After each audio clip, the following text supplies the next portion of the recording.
చూడండి, ఛాంపియన్ అనే స్పెల్లింగ్ చూడండి, ఆ పదంలో పెయిన్ అనే ఇంకో పదం దాగుంది. అంటే బాధ అనుభవించిన వాడు ఛాంపియన్ కాదు, బాధని భరించేవాడు ఛాంపియన్ కాదు. బాధ కలిగితే దాన్ని ఎలా మేనేజ్ చేయాలో తెలిసి బాధని అధిగమించి బయటికి వచ్చేవాడు ఛాంపియన్. ఛాంపియన్, ప్రతి ఛాంపియన్ జీవితంలో పెయిన్ ఉంటుంది. ఆ పదంలో కూడా పెయిన్ ఉందండి. ఛాంపియన్ అనే పదంలో పెయిన్ దాగుంది. అయితే బాధపడుతూ కూర్చోడండి వాడు ఏం చేస్తాడు? ఛాంపియన్ అనే వాడు ఏం చేస్తాడు? ఈ గేమ్ ఆడటం తెలుసు వాడికి.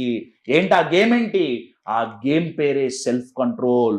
ఆర్ ఇంకా సింపుల్ భాషలో చెప్పాలంటే ఆ గేమ్ పేరే ఇమోషనల్ మాస్టరీ.